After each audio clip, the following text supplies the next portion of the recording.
Hola, buen día, estimados hermanos y amigos. Dios les bendiga. ¿Cómo están? Soy el pastor Jesús Villagrán. Les saludo desde aquí de nuestra oficina en Lomas Verdes. Tenemos el privilegio de servir en la iglesia bautista. Jesús es el camino de Tocuila, Texcoco. Saben, hoy quiero compartirles una reflexión de Marcos capítulo 3, versículos 13 y 14. Marcos capítulo 3, versículos 13 y 14. Le he titulado a esta reflexión A solas con Dios. Oiga, la importancia de estar a solas con Dios. Escuche el versículo 13 y 14. Después subió al monte, está hablando de Jesús, y llamó a los que él quiso, y vinieron a él, y estableció a 12 para que estuviesen con él, y para enviarlos a predicar. Sin lugar a dudas, en el plan de salvación, la intención de Dios, esa intención profunda de Dios, es que los seres humanos tengamos una relación personal con Dios. Dios quiere que yo le busque intencionalmente. Sin embargo, Él es quien me ha buscado intencionalmente. Dios quiere que yo tenga una relación personal con Él, me bautice y así muestre mi obediencia a Él. ¿Sabe que la obediencia en la Biblia tiene que ver con oír y hacer las cosas?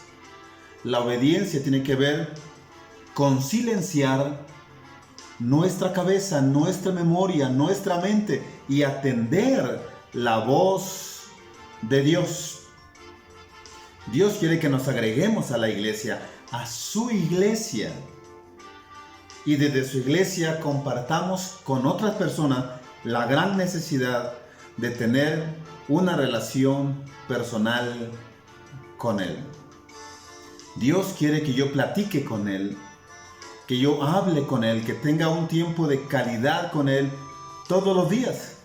Jesús es nuestro gran ejemplo. Él siempre estuvo a solas con el Padre Dios. Siempre tuvo un tiempo de calidad con Dios. Él disfrutó esos tiempos a solas con Dios el Padre, con el eterno Dios. Por ejemplo, en Getsemaní lo encontramos orando.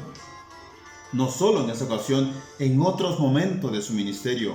Él empezaba el día orando y lo terminaba orando. Dice Marcos 1:35, hablando de Jesús, levantándose muy de mañana, cuando todavía estaba oscuro, salió y se fue a un lugar solitario y allí oraba. Dice Lucas 5:16, pero con frecuencia él se retiraba a lugares solitarios y oraba. ¿Sabe? El llamado del Señor Jesucristo es un privilegio de su soberanía. Yo no decido buscar a Jesús. Él decidió buscarme.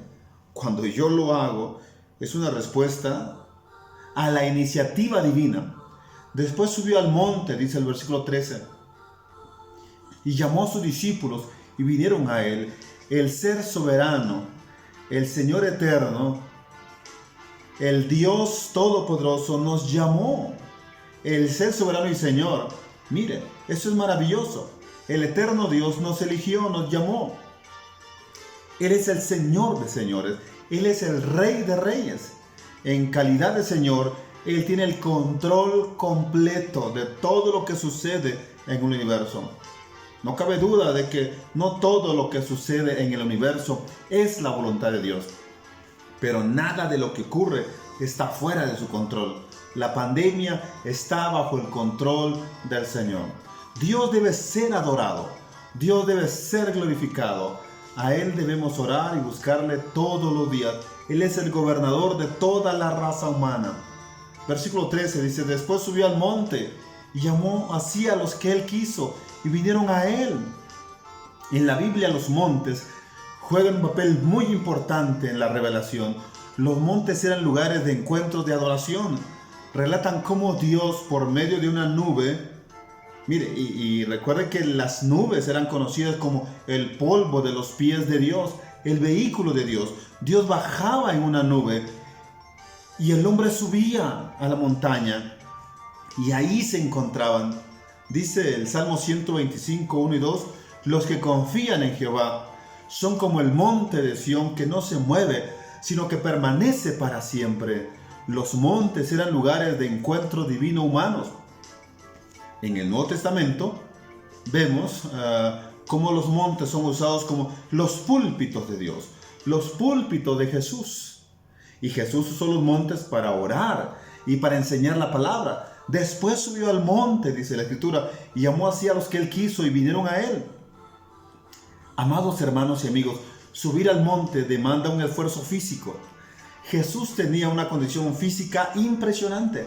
La Biblia dice que recorría las aldeas y las ciudades caminando y así predicaba el Evangelio. ¿Qué hizo Jesús mientras estaba en el monte? Dice el versículo, llamó así a los que él quiso. Y sabe, los que él llamó vinieron a él. En la Biblia, quien llama es porque tiene autoridad. Jesús tiene autoridad. Él dijo, toda autoridad me es dada en el cielo y en la tierra. De todas las personas que subieron con él allá y estuvieron con él allá en el monte, Jesús de entre ellas quiso llamar solamente a unos cuantos. Esto es importante. El llamado de Jesucristo es un privilegio de su señorío, de su soberanía. Él decide a quién llamar. Por eso la Biblia dice, no depende del que quiere ni del que corra, sino de Dios, quien tiene misericordia. Te aconsejo a que estés atento cuando Dios te llame. Que estés atento cuando Dios te llame. Sabes, debes responder inmediatamente. Hagamos lo que Elí le dijo a Samuel. Cuando Dios te llame, dile, habla que tu siervo oye. Habla que tu siervo oye. El llamado del Señor Jesucristo es para que estemos con Él. Dice, y estableció a 12 para que estuvieran con Él. Sabes, en el jardín del Edén, dice el escritor sagrado, que el Espíritu de Dios se paseaba, que la voz de Dios se paseaba en el huerto. Puedo imaginarme la relación profunda, disfrutable que Adán y Eva tenían con Dios antes de la caída. En Génesis 5 se habla que Enoc, un hombre que mantenía una relación personal con Dios, caminó con Dios. Eso dice la Biblia. Génesis 6 dice que Noé caminaba con Dios. Noé halló gracia ante los ojos de Dios. Dios vio con agrado a Noé. Noé era un varón justo, perfecto en sus generaciones. Fue un hombre que caminó con Dios, es decir, que la conducta de Noé reflejaba la relación que él tenía con Dios. La conducta de Noé era igual como Dios lo había diseñado. Eso es muy importante. La Biblia dice que el Espíritu de Dios estaba con José. Esto es muy interesante. José llega a Egipto y ahí estando en la cárcel, Dios está con José todos los días. Se habla del rey David como un hombre, como un varón conforme al corazón de Dios. Y podemos continuar con el recorrido de hombres a lo largo de la Biblia, hombres que tuvieron una relación cercana con Dios. Y a raíz de esa relación, ¿sabes? A raíz de esa relación, de todo lo que emprendieron a hacer, Dios les bendijo en gran manera. Podemos hablar de Moisés, que en varias ocasiones subió a la montaña, de Elías, de Eliseo, de Job, de Isaías, de Sadrach, Mesach, Abednego, Daniel, entre otros, el apóstol Pablo, María, la hermana de Lázaro, Timoteo. ¿Sabes? No hay lugar más alto, más grande que estar a los pies de Jesús, escribiera un grupo conocido como Miel San Marcos.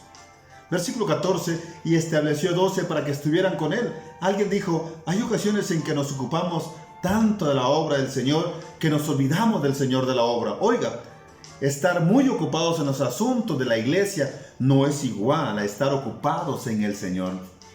Jesús estableció a 12 para que estuvieran con Él. Si nosotros nos ocupamos de la obra sin estar con Dios, vamos a llegar a estar tan ansiosos, estresados, caer en ansiedad y hasta caer en depresión. Podemos pensar que nosotros somos los únicos que estamos trabajando y nadie más está trabajando, y que toda la carga o el peso del trabajo cae sobre nosotros. Nos colocamos en un lugar de víctimas. En lugar de disfrutar lo que hacemos para el Señor, dejamos de disfrutarlo cuando la depresión llega a nosotros. Mucho cuidado con eso. Jesús estableció 12 para que estuvieran con Él. no los llamó para que formaran un club social, o una asociación civil, o una escuela, o un seminario. Los llamó para que estuvieran con Él. Estoy recordando cuando Jesús oró allá en Getsemaní, la noche antes de su muerte. Llamó a Jacob, es decir, a Santiago y a Juan y a Pedro, para que oraran con Él. Pablo dice que el que se une al Señor, un espíritu es con Él. Jesús anhelaba que alguien estuviera con Él. Él estableció a 12 para que estuvieran con Él. 12 representa la elección, una estructura completa, equilibrada y divinamente constituida. El símbolo de gobierno, poder y autoridad legalmente representa la perfección gubernamental eterna. Representa al pueblo de Dios, representa a la iglesia. Dios nos elige como iglesia para que estemos con Él. Dios te eligió, estimado hermano y amigo, para que estés con el Señor. Se dice que y esto es triste, más del 60% de la población cristiana, más del 60% de los miembros de una iglesia no tiene una relación personal con Dios. Pasar tiempo a solas con Dios genera paz, tranquilidad, paciencia, perdón, gozo, felicidad para poder enfrentar el dolor, las penas y la tristeza. Si pasamos tiempo con Dios, mire, la tristeza empezará a irse, la depresión se quitará de nosotros, se quitará la ansiedad cuando coloquemos todo en las manos de Dios. Pero no pasar tiempo a solas con Dios genera impaciencia. No pasar tiempo a solas con Dios genera quejas, tristeza, desaliento, desesperanza, frustración, desconfianza, etc. El desafío es que adrede, ustedes y un servidor, es decir, que intencionalmente decidamos todos los días pasar un tiempo a solas con Dios, un tiempo de calidad. Dios anhela que estemos con Él todos los días. Para eso nos ha llamado, para eso nos ha llamado. ¿Sabes? Me gusta platicar con mi papá cuando llegamos a hablarle, cuando le hablo, pero hay veces que él me gana y te quiero decir algo, la mayor parte de las ocasiones en que he hablado con él es porque él me ha hablado. Yo debo hablarle, yo debo adrede hablarle, pero la mayor parte de veces él me habla. Y una de las ocasiones él me dijo, quería hablar contigo, quiero escuchar tu voz. ¡Qué interesante! ¡Qué interesante! Dios quiere escuchar mi voz cuando hablo con Él, pero la pregunta es, ¿quiero yo escuchar la voz de Dios? Yo debo estar seguro que cuando hablo con Él, Él me escucha. Pero también debo estar seguro que yo escucho la voz de Dios. Eso es muy importante. Le desafío a que a partir de hoy dejemos lo que estamos haciendo, aquello que nos rodea, que nos quita la posibilidad de tener esos encuentros con Dios, y empecemos hoy a disfrutar de Dios. Dejemos de quejarnos, dejemos de culpar a los demás por nuestro crecimiento espiritual y busquemos un tiempo a solas con Dios, una relación profunda, intensa con Dios. Mateo dejó el banco de los tributos, Pablo dejó su profesión, Bartimeo dejó su capa, Pedro, Andrés, Jacob y Juan dejaron sus redes. No tenemos que dejar todo lo que ellos han dejado. Ese es un asunto entre Dios y tú. Pero ¿qué estás dispuesto a dejar para seguir a Jesús y estar con Él? El llamado del Señor Jesucristo es para que prediquemos de Él. Dice que llamó a 12 para que estuvieran con Él y para enviarlos a predicar. La Escritura es muy clara. Para hablar de Jesús es necesario pasar tiempo a solas con Él. Nadie puede dar lo que no tiene. Si no habla de Jesús es porque no tienes una relación personal con Él. Entre más tiempo estemos con Jesús, más tendremos el deseo de predicarlo a otras personas. Muchas personas solo tienen una oportunidad para que alguien les hable de Jesús antes de morir. ¿Sabe? Te tienen a ti, me tienen a mí. Por eso predicar el Evangelio nos es impuesta necesidad. Dice el apóstol Pablo, ay de mí si no predico el Evangelio. Jesús nos envía a predicar el Evangelio. ¿Sabe? Una vez que estemos o una vez que estamos un tiempo a solas, un tiempo de calidad con Él. Dios envió a Moisés a predicar a la nación judía. Dios le envió a predicar a la nación judía. Cuando Moisés estaba con él, envió a Isaías también. Isaías estuvo un tiempo a solas con él. ¿Saben? Entre más conocemos a una persona, más podemos nosotros hablar de esa persona. Entre más tiempo estemos con Dios, más estaremos con anhelo de hablar de Dios a otras personas. ¿Cuál es la clave para que Dios nos envíe? Que estemos con Él. Un tiempo a solas con Dios. Este es mi reto. Este es mi desafío. Que tú y yo pasemos un tiempo a solas con Dios. Que Dios nos bendiga en gran manera. Bendiciones.